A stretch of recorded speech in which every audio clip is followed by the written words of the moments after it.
Bismillahirrahmanirrahim. Assalamualaikum warahmatullahi wabarakatuh. Waalaikumsalam warahmatullahi wabarakatuh. Bismillah, innalhamdalillah, wassalatu wassalamu ala rasulillah wa ala alihi wa sahbihi wa mawalah. Asyhadu an la ilaha illallah wahdahu la syarikalah wa asyhadu anna Muhammadan abduhu wa rasuluh sallallahu alaihi wa ala alihi wa ashabihi wa man tabi'ahum ila yaumiddin wa salama tasliman katsira.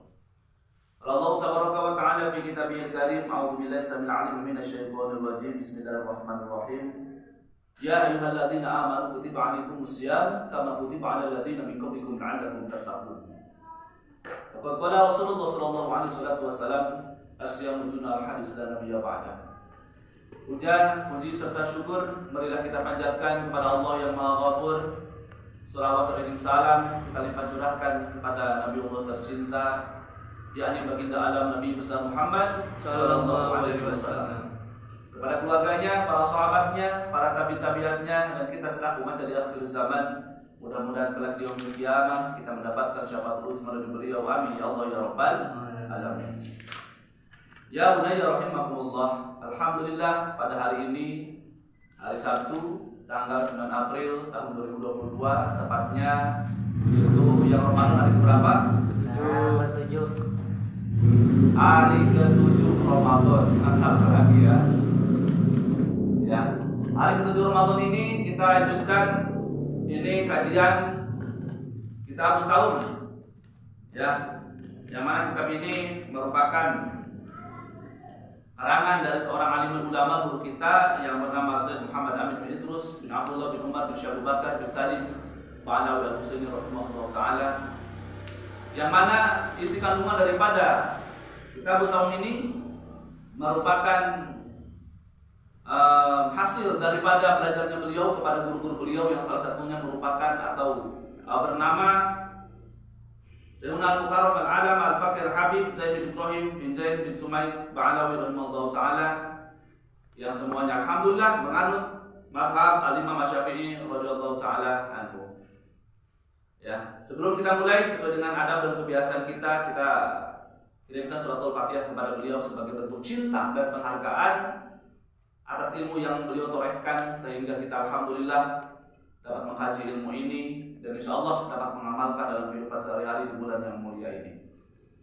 A'udzu billahi minasyaitonir rajim. Bismillahirrahmanirrahim. Hadrati Rasulullah Nabi Mustafa Muhammad sallallahu alaihi wasallam wa alihi wa azwajihi wa dzurriyyatihi wa alihi kiram wa ila ruhi khalifatu Rasul, khususan al-baqi sahabat merupakan syekh Sina Umar Rasul Usman Rasul al-Kamil al-Kanun wa ila hadrati al-Musyahir Rasul wa ulama al-Muqarrabin wa khususan hadrati khusus Umar Rasul Allah wa Aziz wa Sina Sabasana Sajili wa Sahaba Rifai wa Sahaba al-Badawi wa Syuna al-Mukarram al-Alama al-Faqih al-Habib Zaid bin Ibrahim bin Zaid bin Sumaid Ba'alawi ila hadrati Ustaz Sayyid Muhammad Amin bin Idrus bin Abdullah bin Umar bin Syekh Abu Bakar bin Salim Al-Bakar bin Salim Ba'alawi al-Husaini radhiyallahu ta'ala bi barakati wa karamati wa syafaati. Al-Fatihah. A'udzu billahi minasyaitonir rajim. Bismillahirrahmanirrahim. Alhamdulillahirabbil alamin arrahmanir rahim maliki yaumiddin. Iyyaka na'budu wa iyyaka nasta'in ihdinas siratal mustaqim siratal ladzina an'amta 'alaihim ghairil maghdubi 'alaihim waladdallin. Ya ayyuhal hadirun, beberapa hari yang lalu kita sudah bahas ini pada pasal atau bab yang pertama tentang definisi puasa, kemudian dalil diwajibkannya berpuasa, kemudian batas waktu berpuasa, batas berbuka puasa, kemudian kenapa dinamakan Ramadan, kemudian puasa Ramadan pada perbulan Islam, kemudian tentang tingkatan-tingkatan puasa baik yang awam, khusus ataupun khususnya khusus. Kemudian keutamaan puasa Ramadan yang sudah kita bahas. Kemudian khutbah Rasulullah SAW tatkala masuk bulan Ramadan pada hari terakhir bulan Syaban. Kita juga sudah bahas keutamaan bulan Ramadan. Kemudian amalan yang memiliki pahala yang besar itu sudah kita bahas, betul tidak? Dan terakhir adalah faedah yang keempat, itu yang sudah kita bahas. Pertemuan terakhir adalah hukum bagi orang yang berharap agar Ramadan cepat selesai, yaitu hukumnya haram, tidak boleh dan termasuk dosa dosa besar. Tetapi bagi orang yang bangga dengan kedatangan bulan suci Ramadan, ya senang dengan bulan Ramadan, maka pahalanya adalah surga. Nah, kemudian faedah yang kelima, ini pada halaman ke-23 disampaikan oleh guru kita Sayyid Muhammad Idrus bin Abdullah bin Umar bin Syekh Abu Bakar bin Salim wa Ali Husain radhiyallahu taala. Ya. Persiapan menyambut kedatangan bulan Ramadan. Jadi di sini ada beberapa, sekitar ada 5. Ada 5 persiapan yang harus kita siapkan ya menyambut kedatangan bulan yang mulia, yakni bulan suci Ramadan. Ya, para alim ulama berkata, persiapan yang seharusnya dilakukan oleh setiap muslim dan muslimah tatkala akan menyambut datangnya bulan suci Ramadan itu ada 5, kurang lebih ada 5. Ya. Jadi ibarat kita akan pergi ke pasar, kita akan siap-siap pakaian kita bagaimana, berangkat jam berapa, kita akan beli apa saja. Begitupun datangnya bulan suci Ramadan, kita pun harus mempersiapkannya dengan baik. Ya. Yang pertama, persiapan yang pertama adalah menghilangkan seluruh pencegah turunnya rahmat dan ampunan Allah Subhanahu wa taala terhadap diri kita. Ya, hilangkan seluruh perkara-perkara yang dapat mencegah turunnya rahmat Allah dan ampunan Allah kepada kita. Pertanyaannya, apa saja yang dapat mencegah turunnya rahmat dan ampunan Allah kepada kita? Ya, maka yang pertama adalah durhaka terhadap orang tua. Selama kita berbuat durhaka kepada orang tua, menyakiti perasaan mereka, mengecewakan hati mereka, membuat mereka menangis gara-gara kita, maka jangan salah, selama kita berpuasa di bulan suci Ramadan, maka rahmat Allah dan ampunan Allah tidak akan menyertai kita. Ya, jadi sebelum Ramadan kita harus memohon atau meminta ampun, meminta maaf kepada kedua orang tua kita, ya, karena itu merupakan bagian daripada kebaikan-kebaikan yang harus kita tanamkan menjelang bulan suci Ramadan agar rahmat Allah dan ampunan Allah menyertai kita. Kemudian, apalagi harus kita hilangkan menjelang bulan suci Ramadan selain daripada berbuat durhaka, ya kita pun harus menghilangkan permusuhan antar sesama muslim. Bagi yang masih bermusuhan, segera berbuat baik, perbaikan kembali. Ya, ini adalah perkara-perkara yang harus dilakukan sebelum Ramadan tiba. Ya, jadi yang pertama tidak boleh durhaka, yang kedua tidak boleh bermusuhan. Kalau masih bermusuhan, masih ada dendam di antara kita, ada dosa di antara kita. Ya, maka ketahuilah ya bunayya rahimakumullah. Maka puasa kita mungkin akan terbilang sia-sia. Karena kenapa? Rahmat atau kasih sayang Allah beserta ampunan Allah tidak akan datang kepada kita. Ya, yang pertama tidak boleh durhaka, yang kedua tidak boleh bermusuhan sama muslim. Ya, yang ketiga, ya, kita tinggalkan yang namanya khomer. Ya, arak. Ya, mabok-mabokan kita tinggalkan. Dulu suka mabok-mabokan enggak? Alhamdulillah. Karena ya, mabok janda enggak? Kayak lagu gitu ya. Jadi jangan sampai ya. Apalagi santri ponpes salafi modern di atau kalau suka Banten tak boleh. Ya ada santri yang sempoyongan. Ngapain? Atau mabok waktu kotor. Misalnya, nah itu nggak boleh. Ketika nyapu misalkan di asaan lah, nggak boleh. Mutnya dulu harus saya. Gitu ya. Jadi yang pertama, ya tak boleh durhaka, segera minta ampun pada orang tua. Yang kedua tak boleh bermusuhan, harus segera minta maaf. Ya, itu sebelum Ramadan harus sudah selesai itu kata maaf. Yang ketiga, tak boleh minum homer. Tak boleh mabuk-mabukan setelah ketika Ramadan tiba ataupun di luar Ramadan ya nggak boleh memang mabuk-mabukan karena hukumnya dosa. Ya. Kemudian tidak boleh melakukan perbuatan riba. Ya, yang dapat mencegah turunnya rahmat dan maghfirah Allah. Salah satunya selain daripada durhaka, bermusuhan, mabuk-mabukan, juga riba. Ya, tahu riba? Jadi tahu riba? Pernah dengar? Ya, kita berbisnis. Ya, atau kita ya contoh berbisnis. Ya. Itu memang sengaja benda tersebut kita belinya berapa, dijualnya itu memang berapa. Kecuali kalau ada manfaat yang lainnya. Seperti hanya ada bentuk kesehatan. Ya, ada ilmu-ilmu hikmah tertentu masih boleh. Ya, kita beli tasbih misalkan harga 5.000 kita isi dengan ilmu hikmah. Kita jual misalkan 500.000, boleh nggak? Masih boleh kalau orangnya ridho. Ini yang berbeda itu tadi itu, ya kita riba itu nggak boleh, apalagi bank keliling. Pinjam 1 juta dikasih 900. Biasanya gitu kalau bank keliling. Nah, itu salah satu perbuatan riba. Ya, atau dulu jualan, ya, jualan tahu bulat, atau misalkan tahu jeletot ya, itu yang 5.000 dijual goceng satunya. Itu berkali-kali lipat, ya, itu jangan sampai seperti itu. Nah, kemudian sikap sombong, ya, selama sebelum Ramadan hilangkan sikap sombong dalam diri kita, ya.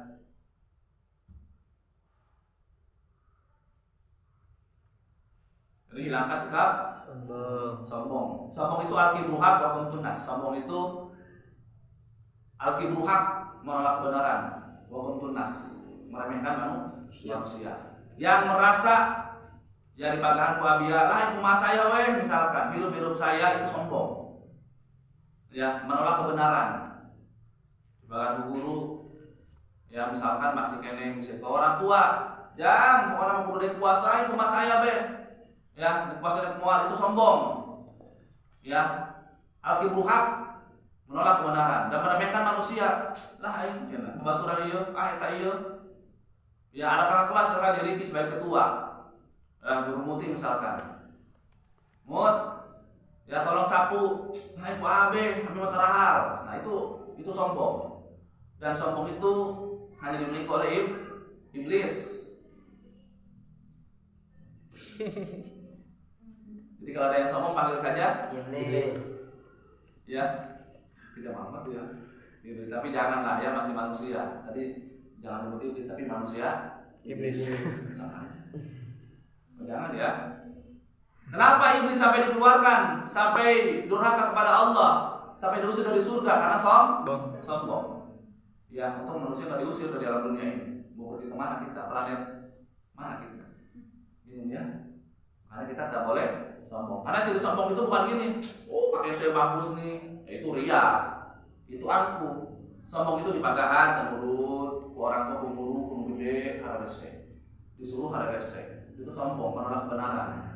Kecuali kalau menyuruh hal-hal yang negatif kita nggak boleh. Karena Sayyidina Ali tidak ada ketaatan, nggak boleh taat dengan maksiat, meskipun itu orang tua, meskipun itu guru. Abi yang nyuruh misalkan, ya kata Abi dulu buka kerudung. Maka meskipun Abia adalah pimpinan pondok, pengasuh pondok, tak boleh menurut, haram. Ya, mau siapapun tak boleh. Apalagi zaman sekarang itu, masya Allah ya, banyak guru-guru agama yang berbuat, gitu ya. Itu banyak tuh di snap video ya Allah. Terakhir ada kabar kakek-kakek memperkosa anak kelas 6 SD sampai hamil 5 bulan. Iya, itu lagi viral sekarang. Karena mereka ternyata saling mencintai. Bingung. Ternyata mereka itu bukan memperkosa, memang bercinta. Masya Allah. Ya, kakek-kakek memperkosa bayi perempuan umur 2 tahun. Ketawanya nangis aja. Mau kasihan itu pas itu diurusin sama kantornya begitulah. Katanya punya kakek gitu kan. Punya bapak gitu kan, kakeknya dari bayi tersebut, masya Allah. Akhir zaman begitu. Nah, misalnya kenapa? Itu kan ada ayunan ya, pas diangkat, kok ayunannya basah? Ada warna pink, atau darah, robek ternyata. Kenapa lu? Ya, itulah. Itu hancurnya akhlak zaman sekarang. Inilah pentingnya kita belajar adab setiap ba'da tahajud. Ya, kita tata diri kita. Makanya cerminan pertama atau program pertama unggulan daripada Ponpes Salafi Modern Riyadhul Karim Solo Banten yaitu adalah pembinaan akhlak.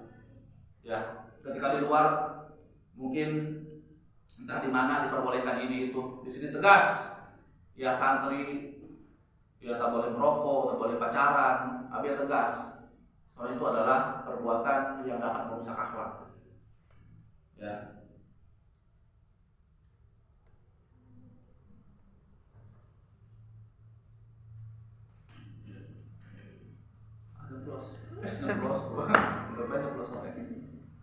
Ya, masih puasa Dek. Belum minum kan? Belum makan. Harus kuat ya. Sepeda. Ada sepeda yang nggak ada rodanya. Oh, ada berapa rodanya? Buat B2. Yang 3 mau gimana roda yang 3? Yang ketiga yang digos gitu ya? Kalau beda mah goasnya bukan di depan sini, di sini.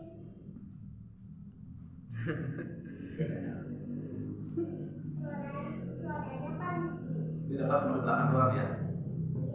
Apa rodanya di depan? Di belakang ada rodanya? Jadi ini udah, tapi dia ngaku. Oke lah, bilang satu dulu ya. Nanti kita lanjut obrolannya ya. Suatu saat nanti. Gitu ya. Kemudian yang dapat menghilangkan rahmat dan ampunan Allah yang berikutnya adalah dengki. Dengki artinya jelek, kabatur sirik baik sirik. Ya, nopo batur pakai tamis bagus. Saya nama diri saya nama. Ya, wah kemana hatinya itu kotor, masya Allah. Itu yang harus dihilangkan. Ya, kemudian perbuatan tercela lainnya. Ya, itu dapat mencegah daripada turunnya cinta Allah, kasih sayang Allah, sekaligus ampunan Allah kepada diri kita. Ya.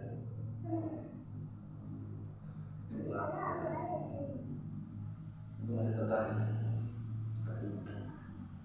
Semua yang kanan. Nah, kemudian yang kedua, persiapan menyambut kedatangan bulan Ramadan yang kedua, kita harus memperbanyak niat yang bagus, yang soleha. Ya, memperbanyak niat yang bagus atas seluruh amalan yang akan kita lakukan.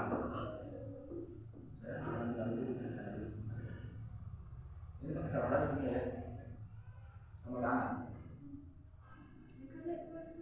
Di sini tuh kumpulan ada berapa? Itu mana ini?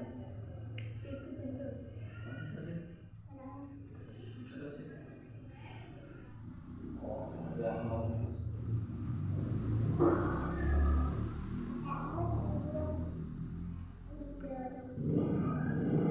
Itu sekarang. Siapa? Mia.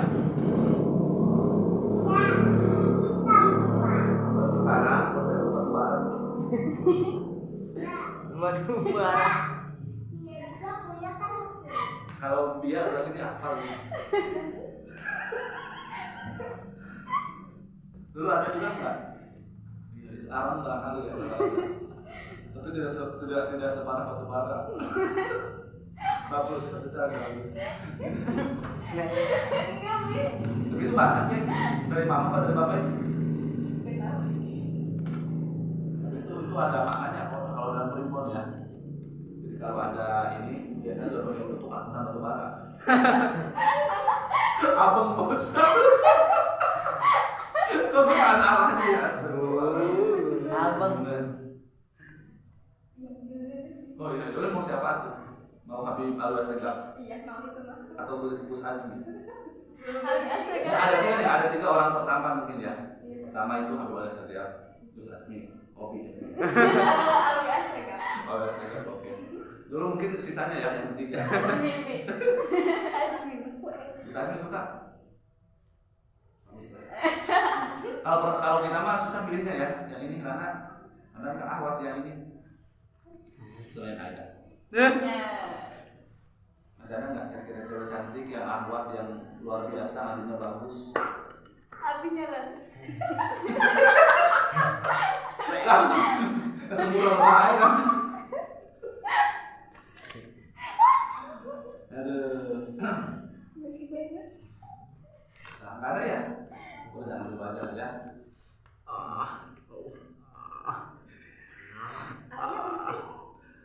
Enggak ada tadi. Itu mah calon Ivy. Calon Ivy. Calon iya. Kita lanjutkan. Jadi yang kedua ini menyambut kedatangan bulan Ramadan, kita harus memperbanyak niat amalan yang bagus. Ya, niat mau sedekah cuma niat doang aja sudah dapat pahala. Ya, tapi harus kita kerjakan. Niat nih mau sedekah ya kita sedekah. Ya, nggak perlu. Masih ngebahas batu bara ini. Ya. Yang ketiga itu menjadikan bulan Ramadan tahun ini harus lebih baik dan lebih banyak pahalanya dibandingkan Ramadan yang lalu. Jadi persiapan berikutnya itu adalah kita harus menjadikan Ramadan yang sekarang itu lebih bagus, lebih banyak pahala. Ya, gimana pun caranya, itu harus lebih banyak, lebih bagus, lebih besar pahalanya dibandingkan Ramadan sebelumnya. Misalkan lana nih, kalau Ramadan yang dulu mungkin apa ya, ada kekosongan, ya, ada bolong-bolongnya mungkin ya. Iya, dia ngaku cerita. Nah, sekarang mah kudu full, ya karena dulu tadi ke bapak ya, delegan tuh jadi nah. Abang bukan.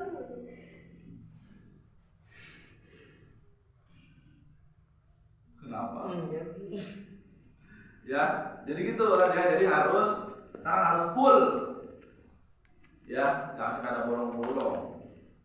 Kita ibarat ada semangkok air. Mangkoknya bolong, bocor enggak? Bocor. Betul pahala puasa kita. Bolong-bolong, Ramadan, air lebaran ribu, baju yang lebih bagus. Ya, tapi puasanya bolong. Tarawih ya. Jadi bagaimana caranya Ramadan sekarang harus lebih bagus daripada Ramadan sebelumnya. Sebelum. Ya, yang keempat. Tuh, yang keempat ini bagus nih, ini yang sering kami bahas. Ya. Jauhi teman-teman yang membuat diri kita malas. Ya. Dan mencegah dari perbuatan taat kepada Allah. Jadi kita harus menjauhi teman-teman pemalas yang jauh dari Allah. Ya, inilah pentingnya kita memiliki sahabat yang soleh, sahabat surga. Kita ingin soleh, main yang sepul baik, yang malas ibadah, kita akan kebawa malas. Ya, gitu ya. Jadi jauhi teman-teman. Ini pun dianjurkan oleh guru kita Sayyid Muhammad Amin bin Idrus bin Abdullah bin Umar bin Syekh Abu Bakar bin Saud bin Salim Ba'anawi Al-Husainul Mawdu Ta'ala. Ya, karena sahabat itu bisa menjadi sahabat neraka atau sahabat surga. Maka carilah sahabat yang akan membawa kita ke dalam surga. Ya, dan salah satu usaha memiliki sahabat surga adalah dengan cara mondok. Karena dengan mondok itu kita akan terbawa. Ya, waktu sholat nanti kalau sholat sorangan, era sorangan nanti malu sendiri, betul tidak? Betul. Ya, malas ke urang tara-tara loge ya. Ngantuk-ngantuk padahal. Tapi teman sholat asar kita mau tidak mau bangun. Kayak di meureun malu. Ya. Yang kedua meureun yang dicarikan ku guru. Ya. Yang ketiga kita tadi itu pasrah. Mau terpaksa mau tidak, dikarenakan punya sahabat di lingkungan surga, ya kita akan berusaha memperjuangkan surga, yaitu dengan cara taat kepada Allah dan Rasulnya. Dan yang kelima, persiapan menyambut kedatangan bulan suci Ramadan adalah menghadiri majelis taklim, majelis ilmu. Ya. Jadi kita harus menghadiri majelis taklim. itu sebagai bentuk mempersiapkan diri kita menjelang kedatangan bulan suci yang mulia yakni Ramadan. Ya, paham kira-kira ya? Tapi ini sudah kelewat, kita sekarang udah seminggu. Hari berapa sekarang? Hari ke-7, sudah seminggu kita. Ya. Tapi tak ada kata terlambat. Ya. Kita sekarang mulai hari ini memohon kepada Allah, mudah-mudahan dosa-dosa kita diampuni oleh Allah Subhanahu wa taala. Amin. Dimaafkan oleh kedua orang tua kita. Amin. Mudah-mudahan kita yang sedang bermusuhan bisa saling memaafkan. Amin. Mudah-mudahan kita dihindarkan dari yang namanya khamar. Amin. Mudah-mudahan Allah hapuskan dosa-dosa riba, sombong, dengki dan dosa-dosa lainnya. Amin. Ya, dan mudah-mudahan niat kita senantiasa menjadi niat yang baik demi ketaatan kepada Allah dan Rasulnya. Amin ya Allah ya Rabbal alamin. Demikian yang dapat kami sampaikan pada kesempatan hari ini. Ya, hari Sabtu tanggal 9 April tahun 2022, tanggal 7 Ramadan. Mudah-mudahan Allah senantiasa memberikan rahmat dan maghfirahnya kepada kita. Ya, kita baca hamdalah bersama-sama. Alhamdulillahirabbil alamin. Kafaratul majlis. Subhanaka Allahumma wa bihamdika asyhadu an la ilaha illa anta astaghfiruka wa atubu ilaik. Akhirul kalam, wabillahi taufiq wal hidayah, wa ridha wal inayah. Wassalamualaikum warahmatullahi wabarakatuh.